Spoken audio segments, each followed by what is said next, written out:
Buenos días.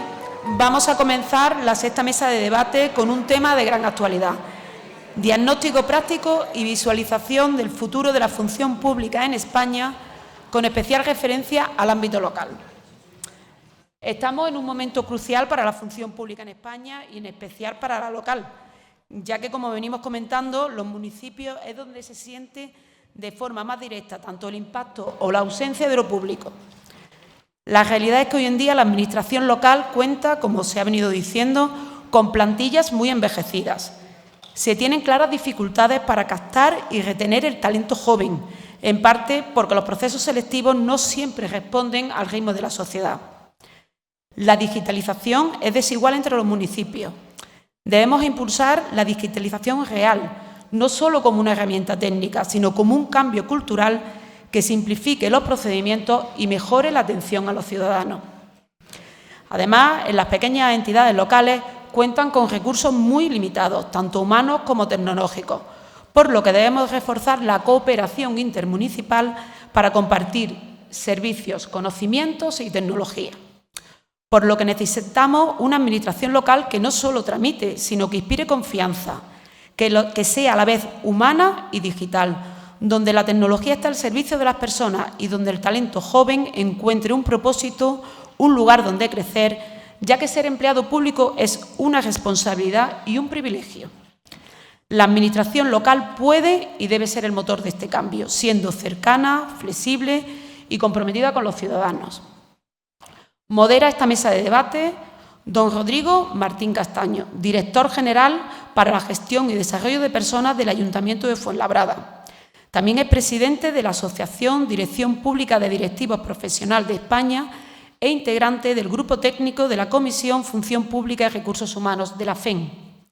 Le acompañan don José Antonio Camacho Olmedo, director coordinador de Alcaldía y Planificación del Ayuntamiento de Almería, vocal de Relaciones Institucionales de la Asociación Nacional de Responsables y Expertos y Expertas en Gestión de Personas en la Administración Local, ANESPAL, vicesecretario general de la Unión Iberoamericana de Municipalistas e integrante igualmente del Grupo Técnico de la Comisión de Función Pública y Recursos Humanos de la FEN. Y, por último, don Albert Galofré Isar, funcionario del Área Metropolitana y del Ayuntamiento de Barcelona, especialista en recursos humanos, en excedencia actualmente, consultor independiente de numerosas administraciones públicas en materia de recursos humanos, no solamente en España, sino en más de 20 países. Y es profesor colaborador de SADE y autor de muchísimos libros, coautor, y ha dado numerosas ponencias y ha escrito numerosos artículos también. Y sin más dilación, les paso la palabra. Muchas gracias. Bueno, pues agradecer a Alicia Solana que haya contado con estos chicos CENCI, que también estamos encantados de estar aquí y de bueno, pues de celebrar este aniversario de esta institución que es nuestra también, ¿no? Así que muchas gracias. Para entrar en materia, bueno, yo estoy acompañado de dos personas que son unos convencidos de la gestión de personas, aunque hemos pasado por muchas épocas, ¿no? Hemos llamado función pública, gestión de empleo, esto hay como escuelas, ¿no? Pero yo creo que nosotros, con la trayectoria que tenemos, hemos probado de todo y siempre inasequibles al desaliento, ¿vale? ¿Qué nos encontramos ahora? Nos encontramos en la necesidad de hacer un diagnóstico de la situación de la función pública hoy, donde se están empezando a desarrollar las leyes de función pública de segunda generación, como la norma de Andalucía, que es una de las más recientes y, a mi juicio, de las más avanzadas. Lo vamos a hacer para intentar no abrumar a la audiencia desde una perspectiva del ciclo de vida de la persona empleada pública. Es decir, desde que la persona empleada pública, incluso antes de que la persona empleada pública entre por la puerta, pues hay que hacer una planificación del reclutamiento, de los efectivos, una gestión de los instrumentos de personal y hay que hacer, una vez que reclutamos al personal, nos estamos encontrando, claro, cada vez que hablamos de nuevas leyes o nuevas palabras de estas que surgen, ¿no? Gobernanza, digitalización, transformación digital, a mí siempre lo veo diciendo, oye, hay otra cosa que hacer. O sea, no desaparece la lista por un lado y siempre aparecen cosas por el otro, ¿no? Nos faltan opositores, yo creo que se ha dicho aquí y se ha dicho en varios foros. El número de opositores, sobre todo de los cuerpos técnicos, ha bajado mucho. Eso significa que hay administraciones que llevan años sin cubrir el 100% de las plazas. Luego hay que hacer un proceso de acogida. Se ha dicho también ayer que la cultura y valores de las personas que ahora entran en la función pública es distinta.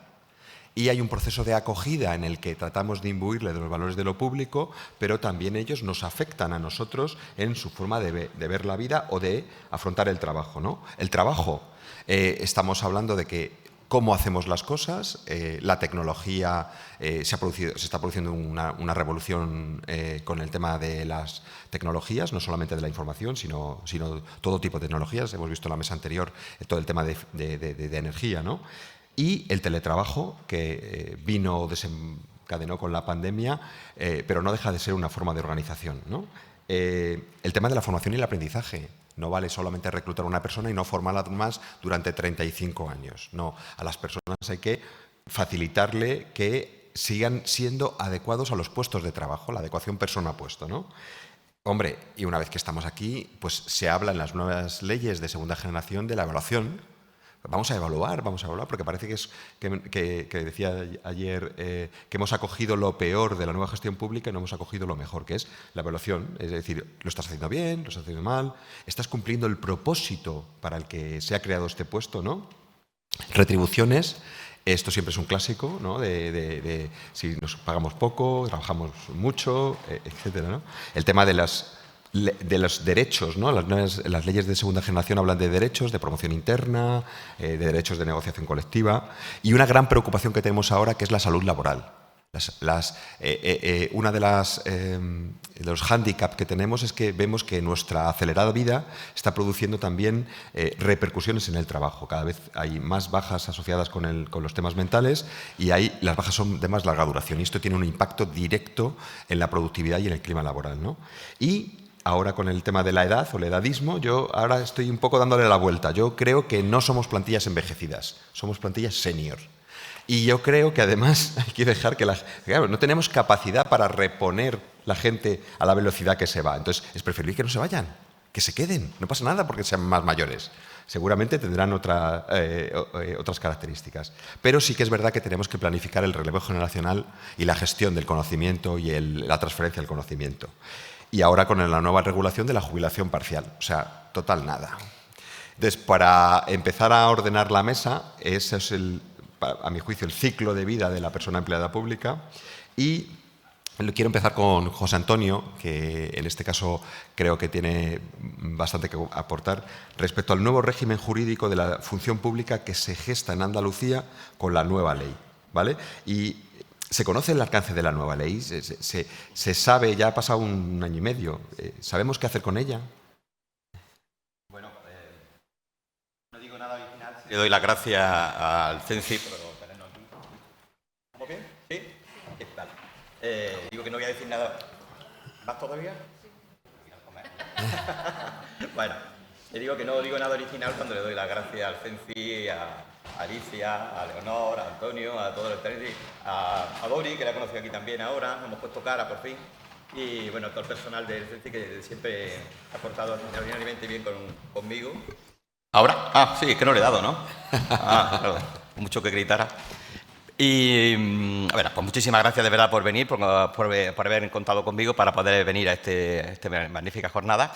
Y bueno, el ciclo que nos ha planteado Rodrigo es tan largo y extenso que afortunadamente para ustedes todos tenemos una hora para poder hablar, porque si empezáramos desde que alguna vez alguien pensó que quería entrar en la administración pública hasta el momento en que se jubila, imagínense lo que tenemos que hacerle a esta gente, ¿no? Yo hasta hace poco, hace 2 días, me consideraba y me calificaba como fontanero de recursos humanos, pero vista que nuestro santo ilustre gremio ha adquirido unas componentes de otra naturaleza, me he dedicado más bien a mi segunda profesión, que era ser bombero de recursos humanos, que es emergencias, situaciones difíciles, complejas, Claro, y cuando uno se acostumbra a eso, a haber sido fontanero, a mantener limpias las tuberías y luego bombero para reaccionar ante una emergencia, pues cuando volvemos a sentarnos en un lugar y empezamos a hablar de planificar, que a fin de cuentas es el comienzo de todo, ¿no? Una planificación, pues te tienes que cambiar la nube que tienes mental y intentar enterarte un poco de cómo va el sistema. En lo que nos afecta a nosotros en Andalucía, pues yo estoy como un niño que acaba de nacer. Porque aunque la Constitución española es de 27 de diciembre de 1978, es que hasta hace un año y medio no teníamos nada de la comunidad autónoma que nos dijera que nosotros existíamos. Porque sí había una ley de función pública de la Junta de Andalucía y se ocupaba de la ley de función pública de ellos mismos, pero las entidades locales de Andalucía pues no estábamos desamparados. Nosotros teníamos una madre, en este caso la comunidad autónoma, que nos abandonó al inicio, nos habló de una posible o segunda o tal vez tercera, quién sabe ya, descentralización, que no llegó nunca, y el Estado pues realmente nos quiso, pero nos quiso muy poco, porque la década de los 80 nos dio alguna serie de normas legislativas de cierto interés, el año 85, 86, ¿no? Ahí se fue, ¿no? Estuvo fogoso en el tema, luego sacó el Estatuto Básico del Empleado Público en el año 2007, luego nos volvió a abandonar, porque el Estatuto Básico se quedó incompleto, y además nos lo dijeron del principio, estaba incompleto. Pero toda esa serie de desarrollos que tenía que tener la norma estatal, la norma autonómica, no ocurrieron. Y nosotros nos plantamos a principios ya en esta década, que estamos ya en la tercera década del siglo XXI, es que empezamos a hablar ya de otras maneras, ¿no?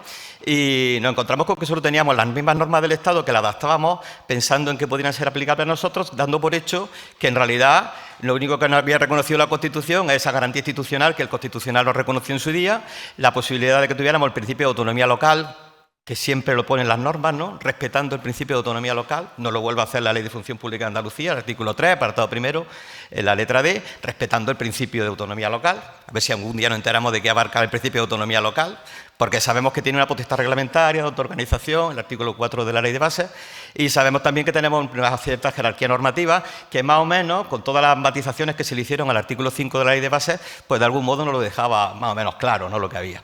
Pero lo cierto es que la situación era siempre, y sigue siendo, un poquito esperpéntica, porque cuando ya por fin tratamos de desarrollar algo, impulsar algo desde las entidades locales, las normas no nos lo ponen fácil, no nos lo ponen nada fácil, ¿no? La Ley de Función Pública de Andalucía, en principio, se nos aplica a nosotros, a las entidades locales de Andalucía, pero depende.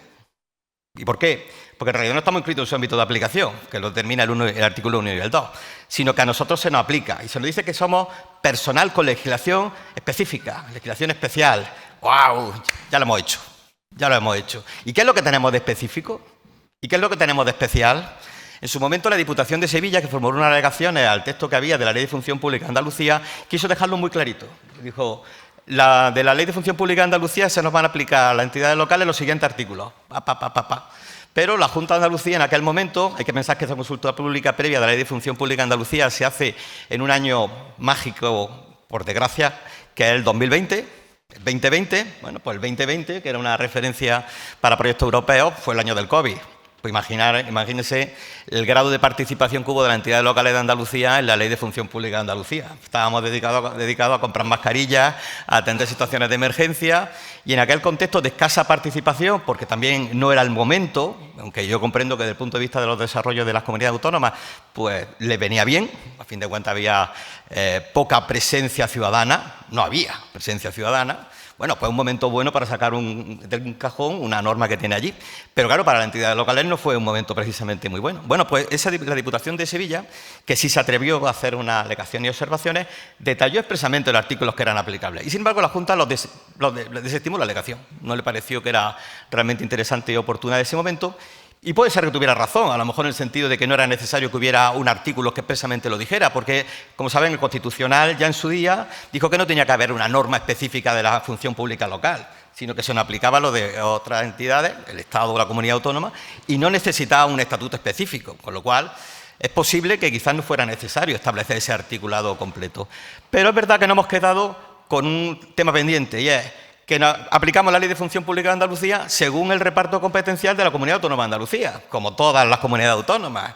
Y la Comunidad Autónoma de Andalucía, que tuvo dos estatutos, un estatuto de autonomía en el año 81 y el actual del 2007, pasó de 75 artículos a 250 artículos. Nada más, 75, 250. Esos artículos de la ley del 81, de la ley orgánica, eran cortitos. Los de la ley actual, madre, los opositores se han acordado del redactor del estatuto, porque son inmensamente largos. Bueno, pues en ese estatuto de autonomía actual del año 2007, las competencias exclusivas que tiene la Comunidad Autónoma de Andalucía en relación con la función pública local, la función pública, son 4 exclusivas. Dice, una, la organización en general. Otro, la planificación. Tercera, la acción social. Y cuarta, formación. Bueno, los que estamos metidos en estos embrollos, la verdad es que echamos en falta bastante contenido del sistema de recursos humanos. ¿Qué ha ocurrido con el resto de competencias? Pues que son compartidas o son ejecutivas. Ya saben que el artículo 42 del Estatuto de Autonomía de Andalucía clasifica en 4 las competencias que dispone la Comunidad Autónoma. Las exclusivas, las compartidas, las ejecutivas y las que son en relación con la Unión Europea. Bueno, pues en la función pública, las competencias realmente exclusivas de la Comunidad Autónoma de Andalucía, según nuestro estatuto, que es lo que dice, marca la Constitución, son esas 4. Organización, planificación, esa es la más interesante seguramente, formación y acción social. Son muy escasas. Con lo cual, en el escenario actual, pues somos el hermano pequeño de la Comunidad Autónoma de Andalucía, tenemos una legislación específica, se nos respeta y al menos se nos permite que entremos dentro de ese ámbito, se respeta nuestro principio de autonomía local con toda la incertidumbre que al día de hoy origina, la jurisprudencia no la aclara nunca, que abarca ese principio de autonomía local, y el escenario realmente de la normativa aplicable a la función pública local es que hay una parte, un sector, que es comunidad autónoma total. Los artículos que regulan la planificación en la Ley de Función Pública de Andalucía se nos aplican en su totalidad. Ahí están los planes de ordenación, que en nuestro caso son de recursos humanos, no son los de urbanísticos, que son más conocidos. La oferta de empleo público, el registro de personal, la gestión integrada de recursos humanos. Bueno, pues eso es la legislación de la Comunidad Autónoma, Ley de Función Pública, y en el resto es competencia compartida. Por lo cual, el escenario para un bombero es verdaderamente horrible, porque tiene que estar viendo las normas que hay al respecto del Estado y de la Comunidad Autónoma para determinar en su momento cuál es la que es estrictamente aplicable. Siempre que hay derecho, ya saben, lo mejor para el interesado. ¿Quién es el interesado? El personal municipal, el personal nuestro. Así que ahí no tienen duda. Pero en el resto, a trabajar un poquito. Muchas gracias, José Antonio. La verdad es que no has aclarado nada. Lo que has aclarado es que hay mucho trabajo por hacer. Yo creo que, bueno, que es pronto todavía para sacar conclusiones y que hay que andar un poquito. En esa línea, es verdad que, como se dijo ayer por parte del director del Instituto Andaluz de Administración Pública, hasta el pueblo más pequeño necesita ser dirigido, ¿no? Entonces, Albert, en este contexto de las leyes de segunda generación que están surgiendo en España y que regulan, al menos parcialmente, con mayor o menor fortuna, la dirección pública profesional, ¿qué te apetecería contarnos? Bueno, pues en primer lugar, como todos, gracias al CENCI por la invitación, y viendo la cantidad de cosas, de servicios que presta el CENCI, yo me acordaba de una famosa frase, salvando las instancias de Churchill, que decía, nunca tampoco se hicieron tanto.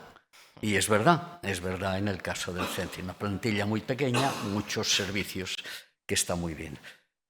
Bueno, pues yo en mis intervenciones, si me das más pasos, no voy a ser amable. Ayer tuve un pequeño aplauso, tal, pues hoy no voy a merecer su aplauso porque lo que voy a hacer es destacar toda una serie de aspectos que me parece que no funcionan o que no están bien encauzados.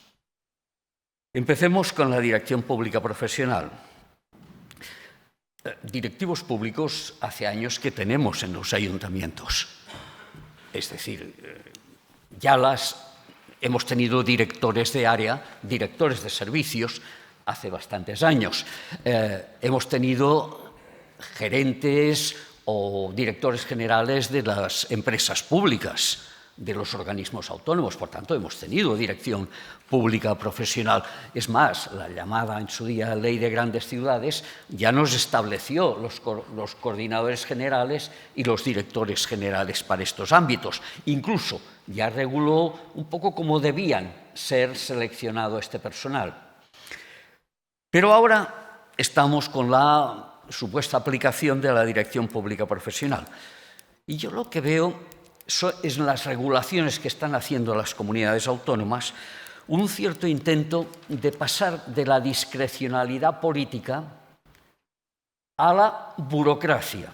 Es decir, son las escuelas las que van a seleccionar a los directivos en base a competencias. Yo, después de 15 años hablando de competencias, todavía no sé cómo vamos a identificar las competencias de los directivos públicos, porque a mí se me ocurre, sí, por la trayectoria profesional, por los puestos que han ocupado y por la formación. Pero la trayectoria profesional tiene que ver con el éxito en el puesto. Cuidado, o es que en las escuelas se va a someter a los posibles candidatos a directores públicos a un test de competencias. A ver, si alguien ha hecho test de competencias, ya sabemos de qué hablamos. Es decir, a ver cómo se hace esta selección por competencias. Pero es que además parece que la idea es que yo soy el alcalde de un ayuntamiento, necesito un director de urbanismo, directivo público profesional del área de urbanismo, lo publicitaremos, y hay algunos que quieren publicitarlo en el boletín oficial de la provincia, en el del Estado. Oiga, no hace falta tanto, el boletín oficial de la provincia da para mucho. Bien, y luego se encomienda a la escuela la selección. La escuela hace la selección en base a competencias y propone al alcalde un candidato. Miren, yo soy el alcalde. A mí, los burócratas de la escuela no me proponen a un candidato. Oiga, como mínimo me tendrán que proponer 3 o 4 candidatos que yo pueda entrevistar y ver cuál es su enfoque y si coincidimos. Me parece como mínimo. Es que si no, hemos pasado de la discrecionalidad política a la discrecionalidad o no discrecionalidad burocrática. Porque es verdad que los burócratas lo que sabemos hacer es procesos burocráticos. Vale, pues ahora ya nos hemos inventado el proceso burocrático de la selección de directivos públicos profesionales. Fantástico. Muy bien. Espero pues que me propongan varios candidatos que yo pueda entrevistar, pero espero algo más. Si ese directivo que ha entrado no coincidimos, no tenemos con el tiempo el mismo enfoque, yo espero poderlo cesar. No, es que tendrá 5 años garantizado el puesto. Bueno, tendrá 5 años si funciona bien. Oiga, deme un margen. Y me estoy poniendo en el punto de vista, en este caso, del político, que hay que entenderle también.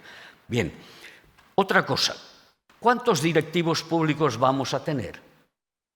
¿Cuántos directivos tendrá un ayuntamiento, una diputación?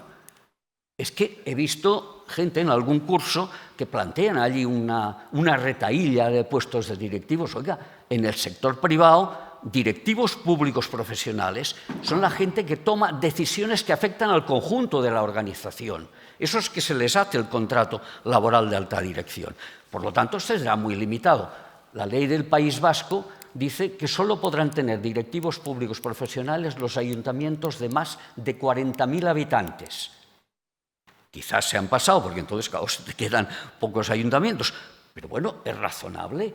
Es decir, no puede ser que una proliferación ahí. Y, por último, otra cosa que algunos ayuntamientos han hecho y que me parece una absoluta barbaridad, que es el contrato laboral de alta dirección, que creo que está bien, como se plantea la Administración del Estado, para lo que es la administración institucional.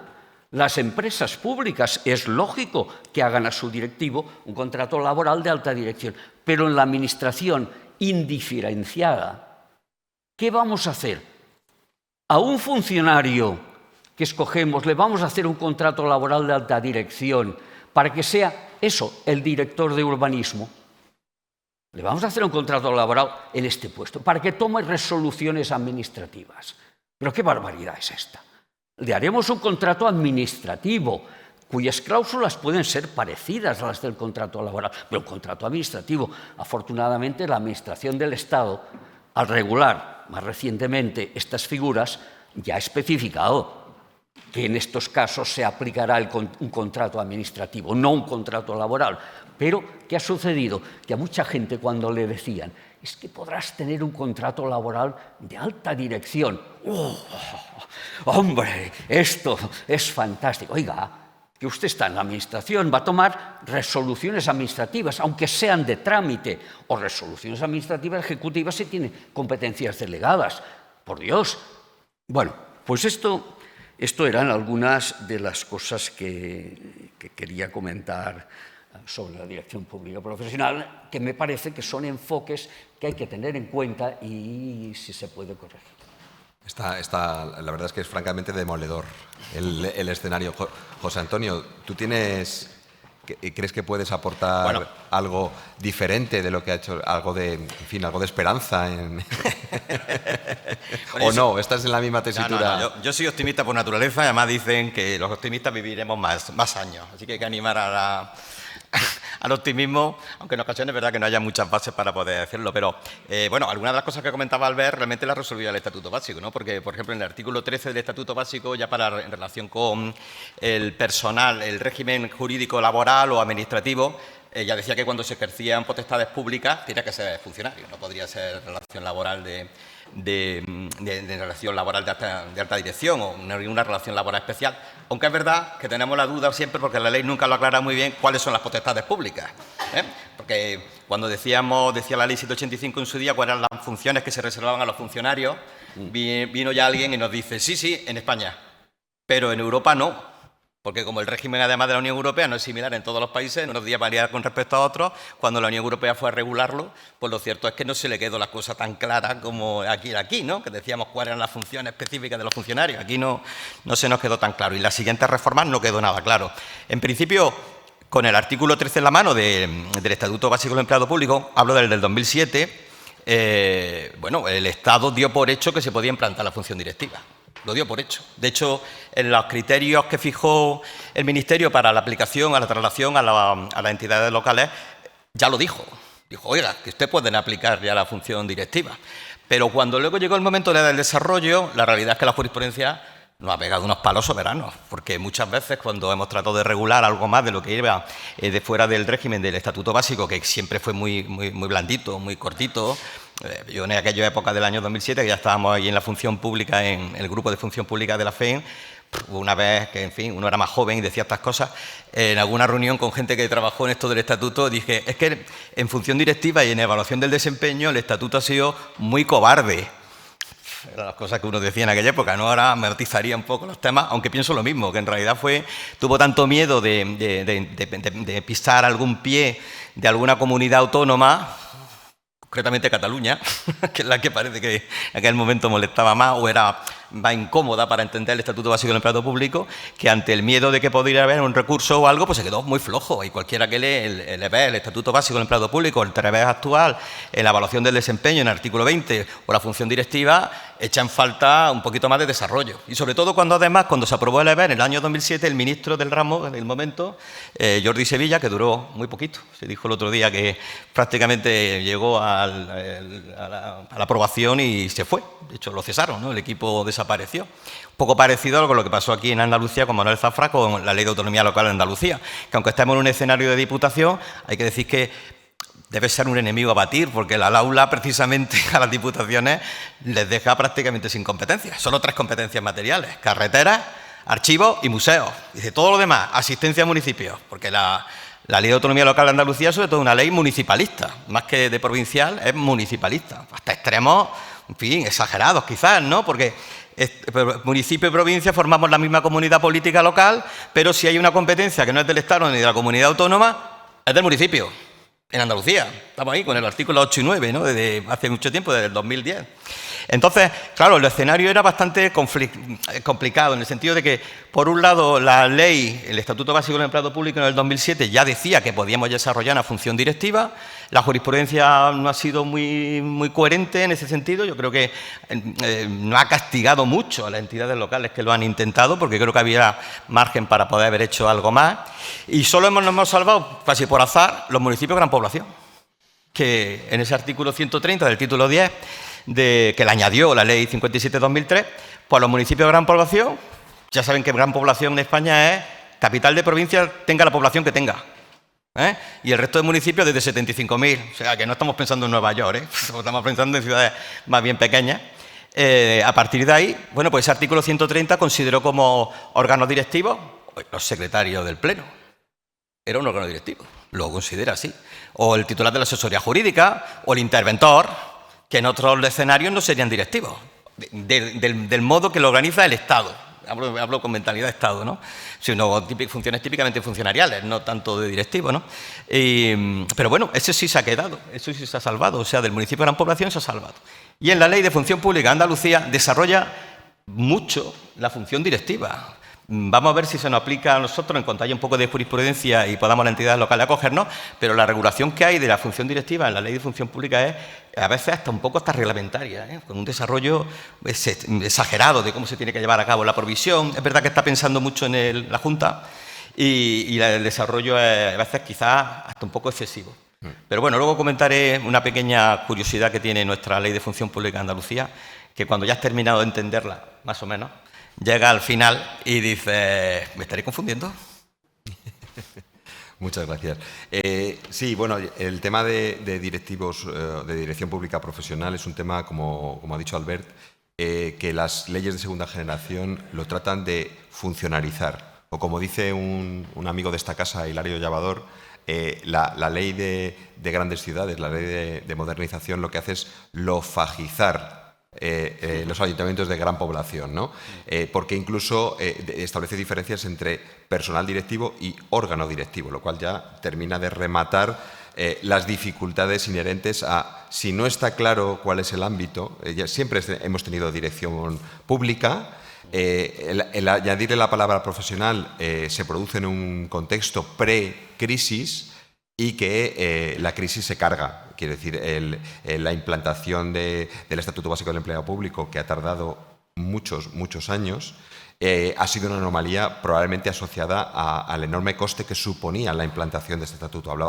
En su época se hablaba de en torno entre el 6 y el 8% de subida de capítulo 1, ¿no?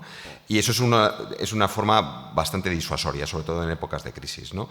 Pero la dirección pública, respecto al tema de las competencias, hemos intentado emular otros países que tienen directivos públicos profesionales, gente que dice que el imperio inglés existe gracias a los directivos públicos profesionales del Senior Executive Service, ¿no? Del Senior Civil Service. El Senior Executive es de Estados Unidos, ¿no?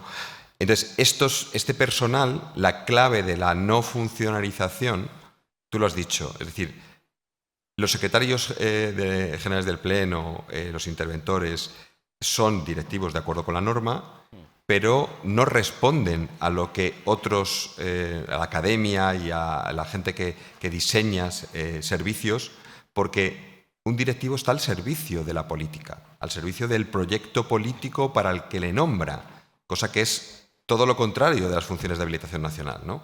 Entonces, tenemos ahí un cierto híbrido que es difícil de gestionar. Pero bueno, vamos a decir directivos ex-lege y directivos, digamos, de línea, por así decirlo, ¿no? Y las reglas del juego son las que dice Albert.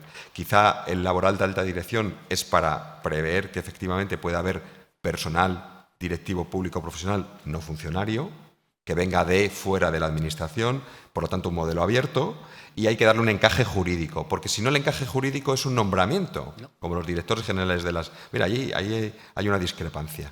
No estoy de acuerdo. Claro. No estábamos de acuerdo ayer tampoco, ¿eh? Bueno, es una forma de verlo. Evidentemente tiene que haber una evaluación del desempeño, porque dice el artículo 13 que tiene que haber un contrato-programa. Igual que el personal estatutario de sanidad tiene una evaluación, tiene un contrato programa para dirigir centros sanitarios, pues se trata de hacer cosas parecidas. Igual que los directores de una escuela tienen que presentar un proyecto de escuela que tiene que ser evaluado o participado por el claustro y por el consejo escolar. Es decir, se trata de dar elementos, como dice Albert, para que en un momento determinado exista una herramienta jurídica para hacer un cese tranquilo. Que no sea un cese por pérdida de confianza. Yo defiendo incluso la posibilidad de cambiar el sistema y dejar de denominarlo libre designación, para hablar de designación motivada. Evidentemente, con un carácter de confianza profesional en la persona, que tiene que estar sometida a evaluación, no confianza partidaria o confianza personal sin la palabra profesional, ¿no? En todo este asunto, esto de la dirección, vamos a darle como por debatido, y me gustaría entrar en la segunda parte de lo que está empezando a desarrollar las leyes de función pública de segunda generación, que son los temas de negociación colectiva, de teletrabajo, que también se ha introducido ligeramente en la legislación, y evaluación. Evaluación tanto horizontal, como evaluación del desempeño, como carrera horizontal. Entonces, Albert, estas leyes que hablan tanto de evaluación del desempeño, porque además siempre que surge la noticia de que se va a desarrollar, el titular de la noticia es «vamos a empezar a despedir funcionarios», cuando todos los que están dentro están pensando la evaluación del desempeño es para cobrar más.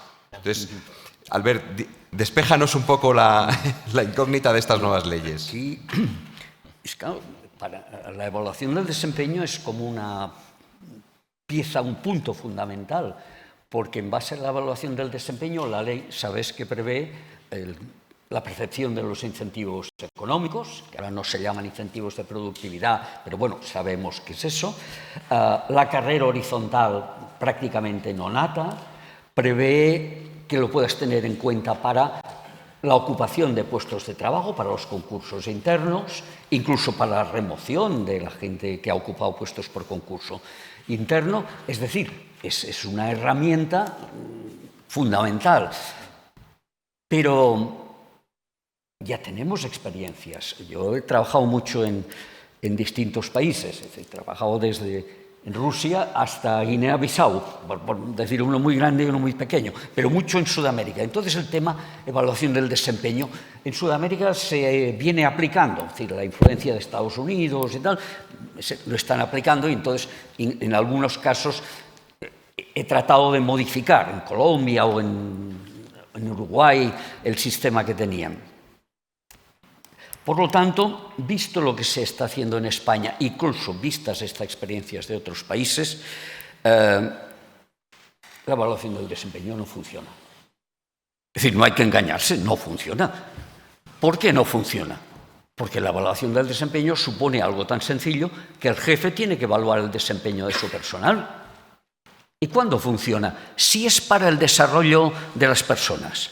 Entonces, yo sí te evalúo y te digo, oye, podrías mejorar en estos aspectos y tal, pero cuando es para retribución, amigo, esa es otra historia.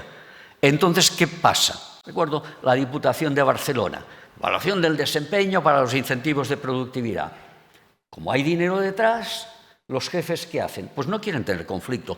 Todo el mundo era excelente, salvo unos pocos que eran notables, porque son esos pocos que, claro, si le pones excelente, el resto de gente dice, pero ¿cómo se ha calificado a no sé quién de excelente? Pero esos se quedan en notable. Es decir, esto no vale para nada. Es hacer papelame. Yo recuerdo hace años que la implanté en el área metropolitana de Barcelona, siendo el jefe de personal. Oye, un trabajo tremendo para ver que todo el mundo era excelente. Es más, otro jefe, que igual que yo en recursos humanos lo hizo como era debido, me vino y me dice, lo he hecho una vez, diferenciando a la gente en función de cómo rinden. No lo volveré a hacer, porque tengo un agravio comparado con otros departamentos en mi gente. Dice que no me sale a cuenta, no lo voy a hacer más. Ahí tuvimos que, me inventé, pues no se podrá poner en excelentes y notables más del 30%. Y pensé, bueno, cumplirán el 30%, pero lo harán rotativo. El que se detecte que lo hace rotativo, el jefe será calificado de insuficiente. Bueno, oiga, es decir, vaya follón para este tema. Es decir, no funcionan los jefes cuando hay dinero. Son compañeros, no quieren diferenciar, no quieren enfrentarse a la gente. Y eso es aquí y es en Sudamérica. Claro. Es decir, hay que buscar, si es posible, algún sistema que permita objetivar esa evaluación. Ya las leyes que se están publicando, la ley de Andalucía dice que habrá que evaluar objetivos. Vale, ahí parece que tenemos un elemento, y el objetivo debería ser objetivable en la evaluación. Pero a ver cómo implantamos objetivos. ¿Qué ayuntamientos tienen un sistema de dirección por objetivos en el que te puedas basar. Y además una cosa es evaluar objetivos departamentales. Descender a objetivos personales no les arriendo la ganancia, porque da un trabajazo y al final ya te pierdes. Antes que se hacía en papel, ya pierdes en el papelamen de estos objetivos y los otros. No. Por tanto, vamos a ver, posibles soluciones. Basarse en objetivos departamentales, teniendo en cuenta que los objetivos en las administraciones locales, vosotros que las conocéis bien, tampoco es fijo todo el año. Es decir, tienes que ir adaptando a lo largo del año los objetivos porque salen nuevas oportunidades y hay que revisar ciertos objetivos. No todos, pero algunos hay que ponerlos al día. Por lo tanto, cuidado que no es tan fácil trabajar por objetivos y evaluar bien tampoco es tan fácil. Pero bueno, nos da una solución. Os pongo el ejemplo, en Uruguay, que tenían un sistema, me mostraron el gobierno de Uruguay. Dice, sale que todo el mundo es fantástico en la evaluación. Dice, claro, esto no nos sirve para nada. Pero vi que las direcciones que allí llamaban incisos tenían un sistema de objetivos que además presentaban al Parlamento y que se evaluaba de forma independiente. Digo, hombre, ya tenemos un elemento que nos permitirá objetivar la evaluación, lo tenemos. Y entonces establecimos una regulación que decía, los incentivos estarán en función del grado de cumplimiento de los objetivos. De manera que si una dirección sobre 10, sus objetivos, su cumplimiento se ha quedado en 8, el máximo que pueden tener el personal es 8. El máximo, la media. No quiere decir que pueda haber gente que tenga 10, pero otros tendrán que tener 6, porque la media nos tiene que quedar en 8, que es la media del cumplimiento de objetivos de esa dirección. Porque además lo que nos interesa es que las direcciones lleguen al máximo de los objetivos. Y esto es bueno que el personal lo sepa para que se esfuerce, que en lugar de quedarse en 8, tienen que aspirar a llegar a un cumplimiento de objetivos del 10 porque les beneficiará directamente. Bueno, este es el sistema que quedó regulado para el gobierno de Uruguay y parecía que estaban. Pero bueno, hay que buscar sistemas de esos que permitas objetivar esas evaluaciones, porque si no, yo dudo de que los jefes, por cierto, a los jefes cuando les dices, bueno, tienes que evaluar a tu personal, pero además en la evaluación en el sector privado comporta una entrevista personal. Bueno, ya lo de la entrevista personal con cada uno, ni te cuento el miedo que les da. Por Dios. Y hay que buscar otra fórmula, sería si pudiéramos establecer indicadores de gestión. Bueno, esa sería otra oportunidad. El INS, o me parece que Trabajo, que tienen unos sistemas que pueden establecer unos determinados indicadores, bueno, es otra base objetiva que les sirve para pagar sus incentivos, que ellos pagan incentivos. Es decir, hay que buscar esas fórmulas objetivables y no la evaluación, aunque los más modernos, y acabo, suelen decir aquello, bueno, para eso está la evaluación 360 grados. Claro, porque como será secreta la evaluación, pues yo te puntúo a ti, tú me puntúas a mí. Bien, pero ¿ustedes se creen que los funcionarios son tontos? Funcionarios saben que esto funciona así y aplican aquella regla que dice que entre bomberos no nos vamos a pisar la manguera. Por lo tanto, como yo lo tengo y yo sé que tú me puedes evaluar, ¿verdad? Vamos a poner las cosas arriba.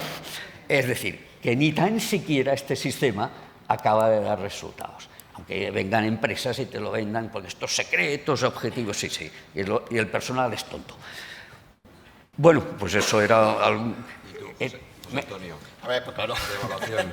Yo como soy bombero y me ha dejado ya la manguera picar ahí o pisar, pues nada, es cierto que la evaluación de desempeño está llena de complicaciones. Eso es innegable e indudable, ¿no? Realmente es más cómodo vivir sin evaluación. Pero también es verdad que es más práctico también desde el punto de vista, si yo se lo preguntara a mi hijo, que ya tiene 30 y 26 años, que nada más y nada menos, uno 30, otro 26. Si ellos hubieran podido progresar automáticamente siempre, sin que nadie lo hubiera evaluado, lo hubieran votado, desde luego. Me han dicho, perfecto, no tenemos exámenes, no tenemos nada. Pero yo que procedo de otra época, donde teníamos evaluación desde que empezábamos a entrar en un colegio hasta que salíamos el último día, y además nos colocaban un cuadro con los que tenían el diploma de honor, el diploma del otro, o sea, vengo de otra mentalidad. Sí creo, pienso yo, que el que haya una motivación para que las personas que rinden más tengan un estímulo. No sé si... Sé que al final el estímulo tiene que ser económico, eso no hay ninguna duda, porque que el estímulo sea solo la formación y los cursos no llega, tiene un límite, pero al final en un momento determinado tiene que ser económico, ¿no? Pero el que haya una forma de romper esa doctrina horrorosa del café para todos, de la paz de los muertos, es decir, es que así no hay protesta de nadie. Hombre, pero hay gente que trabaja muy bien y trabaja mucho y no trabajan igual que el de al lado. Entonces, en el Reino Unido intentaron implantar este sistema de evaluación, es verdad que lo hacían por agencias, ¿no? Grupos más grandes, y entonces era un análisis más de objetivos colectivos, más que de objetivos individuales, ¿no?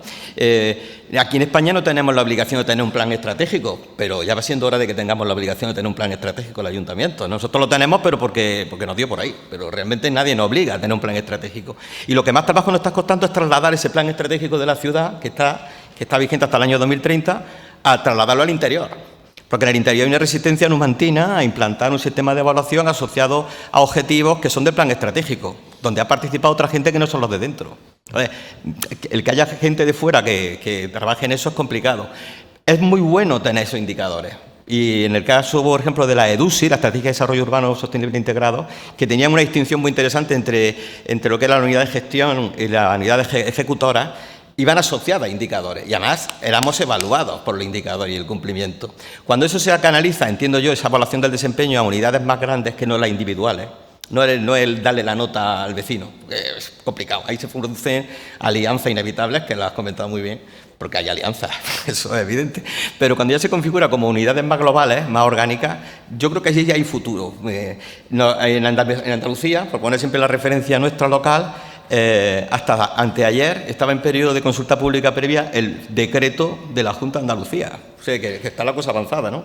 Y en ese decreto de la Junta de Andalucía, que incluye evaluación del desempeño, incluye también carrera horizontal, ingresos, selección, hasta planificación, se aprobó un decreto el 51-2025, de 24 de febrero, que desarrolló ya lo que era relativo a la carrera, a la provisión de puestos. Y ahora va a salir por vez primera, según mi información, el primer concurso general de puestos. Pero claro, esos son los puestos de trabajo de toda la vida.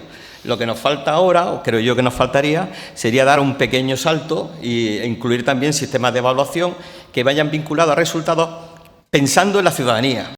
Porque yo pienso que al final nos dedicamos a lo público porque se supone que hay ciudadanía, ¿no? Si no hubiera ciudadanía, ¿qué hacemos aquí? No, ¿por qué estamos aquí? Pero luego cuando llega el momento de configurar el sistema de evaluación interno y externo, nos olvidamos de la ciudadanía. Hacemos un sistema a nuestra manera. Entonces al final es productividad para todos iguales. Bueno, pues bien, o productividad por grupos. El A1, los A2, pero bueno, vamos a ver. No, yo creo todos que no pueden ser iguales. No, de hecho, una de las dificultades, yo creo que más importantes que tiene el sistema de evaluación en la administración local es esa diversidad de servicios que tenemos. Yo creo que un sistema real de evaluación del desempeño en una administración local tiene que ser de geometría variable.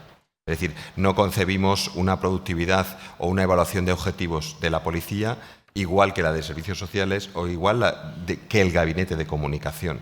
Entonces, tiene que haber, es decir, ¿cómo podría ser? Tendría que haber sistemas de evaluación asociados a cuál es la forma de trabajo del departamento. Es decir, si un departamento trabaja por proyectos, pues asociado a la gestión de proyectos. Un departamento se dedica a tramitar, pues asociado a la tramitación de procedimientos. Otro departamento se dedica a prestar servicios directos al ciudadano, pero en grupo. O prestar servicios al ciudadano individualmente, pues atendiendo a gente pues en los centros de tratamiento de adicciones, etcétera. Pero para redondear esto, no podríamos ser un grupo que debate sobre el futuro de la función pública sin hablar de nuestros queridos compañeros de la representación legal de trabajadores. ¿Qué evolución, y tenemos ya un tiempo muy corto, así que os pido brevedad, ¿cómo veis la salud de las relaciones con esta representación legal de trabajadores en el futuro, de la que no hemos hablado, pero que es consustancial al trabajo de función pública o gestión de personas? Albert, por favor. Mal. En fin, si no me habéis cogido todavía manía, ahora viene lo bueno. Voy a empezar por algo... Por cierto, perdona, Albert, ¿hay algún representante sindical en la sala? Por favor, que levante la mano. No importa si hay alguno, ¿eh? Yo, siendo jefe de personal en el Ayuntamiento de Barcelona, con 16.000 empleados, no os podéis figurar la cantidad de representantes sindicales que tenía. Ellos solos podían hacer una manifestación en la puerta, solo ellos. Menos mal que nunca se ponían de acuerdo. Bien, casi como decían los sindicatos, una cuestión previa. Yo les decía, pero si tenemos un orden del día, no una previa. Bien, una previa. Sobre el teletrabajo. Vamos a ver, esto nació por la causa del COVID, ¿no? Es decir, para evitar problemas, bueno, la gente trabaje desde casa. Y para algunos ayuntamientos lo han transformado en un derecho del empleado. Oiga, este es un modo de trabajo. Es un modo de trabajo para que pueden tener ciertos puestos, pero no todos. Ahora resulta que sí, que tiene prácticamente todo el personal que hace funciones administrativas, con independencia de que tú puedas valorar la cantidad de trabajo que están haciendo. Y además con la curiosa paradoja, un ayuntamiento de 120.000 habitantes, ya grande, que tienen 2 días de teletrabajo, que mayoritariamente se cogen los lunes y los viernes. Pregunto aquello, ¿por qué será que se cojan mayoritariamente estos 2 días? Pero además, en la fiebre y la locura de algunos sindicatos, me han contado que se ha acordado o se pretende acordar en una administración que el jefe no le pueda llamar al empleado que está en teletrabajo en su casa. ¿Pero qué es eso? ¿Pero hasta qué punto podemos llegar? Pero es que no está trabajando en casa. ¿O es para que no se le moleste si está en Sierra Nevada esquiando? ¿Qué es esto? Bueno, pues estas cosas. Por lo tanto, sí, el teletrabajo en aquellos casos en que sea razonable y que podamos controlar el trabajo que hace la persona. No son 2 días de regalo. Incluso yo estoy de acuerdo en teletrabajo para temas de conciliación, cosa con la que no coincidía aquí, porque bueno, tenemos tal nivel de natalidad que hay que dar facilidades, hombre, para que la gente se apunte a tener hijos. Bien, pero dejemos el teletrabajo, ¿eh? Es decir, seamos serios con el teletrabajo y pongámoslo en la justa medida y miremos el teletrabajo desde el interés de la administración, no desde el interés del empleado. Claro que al empleado le interesa el teletrabajo, miremoslo desde el interés de la administración y pensemos también, ya en problemas que nos empezamos a encontrar, con que nos empiecen a pedir un plus compensatorio la gente que no puede hacer teletrabajo.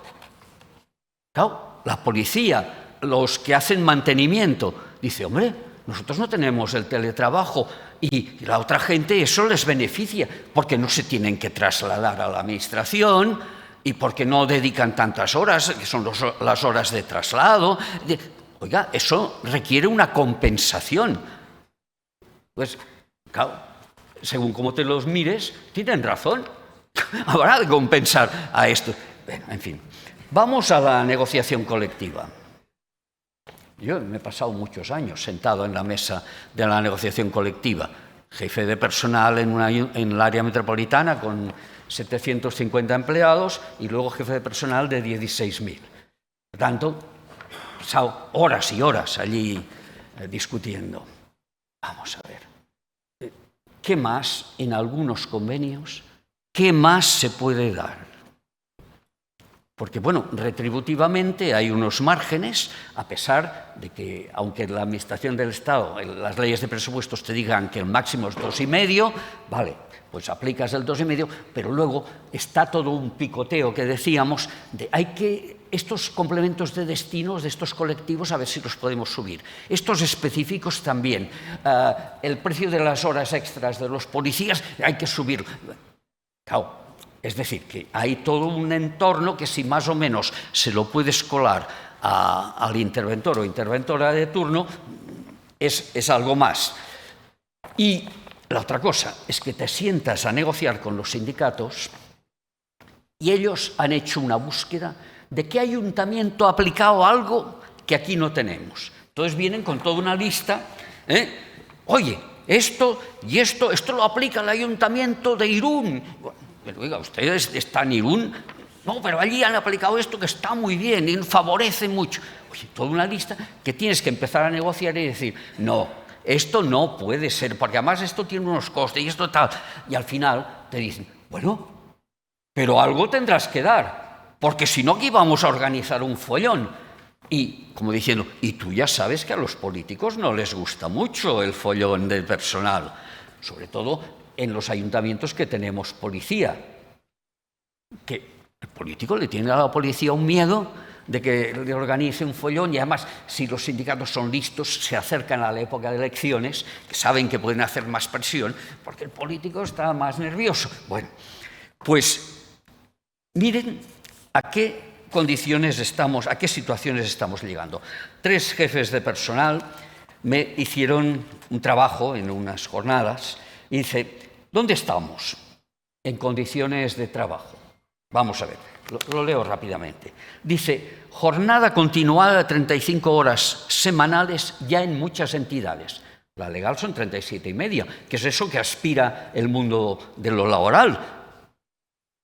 Jornada reducida a 30 horas en 4 meses, de junio a septiembre. Es verano, hace calor. Flexibilidad de 1 hora en la entrada y la salida, con un rendimiento mínimo en estos periodos, porque hay escasa coincidencia. Los llamados moscosos de libre disposición, primero suprimidos y luego recuperados. Los días adicionales que añadió a los anteriores el EBEP. Los días por antigüedad, que en ciertos ayuntamientos han establecido a partir de un determinado número de trienios. Otros días libres añadidos en los convenios de cada entidad. Los días tolerados por ciertas fiestas. La Feria de Abril, las fallas, no son fiestas, pero hay un margen. Bien. Tiempos destinados al desayuno sin el menor control.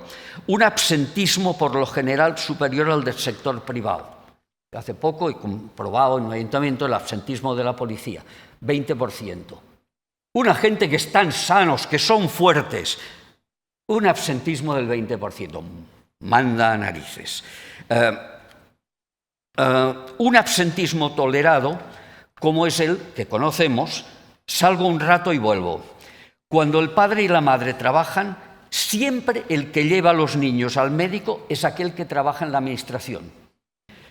Y el teletrabajo, que algunos quieren ver como un derecho del empleado, que puede acogerse aquellos días que le venga bien. Yo hago aquí a todos ustedes una pregunta. ¿Alguno de ustedes haría funcionar una empresa privada suya con estas condiciones de trabajo? ¿Y por qué puede funcionar la empresa de todos? La más noble que hay, donde no hay nadie que se quede nuestra plusvalía. Bueno, a lo mejor hay algún chorizo que se puede quedar algo. Pero por Dios, ¿no deberíamos ser rigurosos aquí? Pues, oye, los jefes de personal y los políticos que estén en estos temas, un poco de rigor en estas materias, porque, sí. En fin. Gracias, Albert. Bueno, estamos fuera de tiempo y yo quiero agradecer a mis compañeros la brevedad y la concisión de tratar de trasladaros un poco problemáticas, diagnóstico crudo, pero también líneas de trabajo, ¿no? Los sindicatos actuales son sindicatos de funcionarios.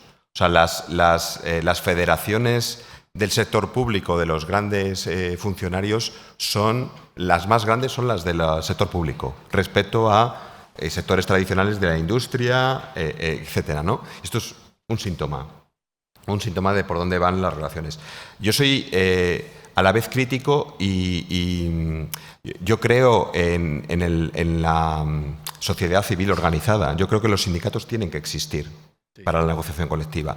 Lo que tienen que hacer es hacer una reflexión interna sobre cuál es su papel en la administración, en una administración en la que efectivamente tiene que primar el interés general. Y el teletrabajo, estamos hablando de la pandemia, que es cuando se generalizó, estalló, pero yo que soy del mundo de la tecnología, procedo Yo hablaba de teletrabajo en los años 90. Con el RDSI y con las primeras redes LAN ya se hablaba de la aldea global. No sé si os acordáis de hace muchos años Manuel Castells, que escribió un libro sobre la posibilidad de trabajar desde casa precisamente para evitar estas megaciudades o humanizar un poco más el trabajo, ¿no? Se evitan desplazamientos para ir al médico, si tú estás cerca de casa, pero el objetivo no es conciliar. El objetivo es hacer una mejor organización del trabajo y contribuir a que no se caliente la tierra más, porque realmente vosotros, cuando se produce la pandemia, yo era de los servicios esenciales y no he respirado un aire más limpio en mi vida, porque desaparecieron los coches de las ciudades. Entonces, en Madrid tú circulabas y decías, bueno, es que no hay la nube esta SETA desapareció rápidamente, ¿no? En un par de meses de teletrabajo intensivo, ¿no? Y ha vuelto a aparecer. Simplemente para terminar, porque ya estamos fuera de tiempo, yo les invito a intentar hacer una función pública de nueva generación. Una función pública centrada en la persona empleada pública, en darle valor como persona, pero también en decirle que es parte de un colectivo y que ya no es papá Estado el que tiene que regir su vida, etcétera, sino que tienen que ser ellos los que construyan organización, y tenemos que hacer ese llamamiento al personal empleado público, porque somos cada vez menos. Si decimos que la implantación de las leyes de función pública de segunda generación son difíciles, es por un tema económico. O sea, los complementos de destino que decíais de carrera horizontal, la gente queremos subir un complemento si es que hay 30 niveles, pero es que los 12 primeros no se usan. Podríamos poner esos 10 de abajo arriba para ir hasta el nivel 40, ¿no? Porque se nos ha acabado la carrera administrativa. Hay muchos grupos A1 que entran directamente en el 26. Es decir, ¿qué carrera administrativa puedes hacer con eso, ¿no? Es un tema de reflexión de que eso se diseñó en los años 80 y toca darle una vuelta pensando en el futuro, pensando en que los empleados públicos no podemos ser una casta de privilegiados y que debemos de ser conscientes de la sociedad a la que servimos, porque al final la sociedad, si no percibe que somos parte de los que presta servicios, desapareceremos. Y eso no es lo que queremos para nuestros hijos, ¿no? Así que, bueno, muchas gracias. No hay tiempo para preguntas, tenemos que pasar a la siguiente mesa y espero que les haya sido entretenido y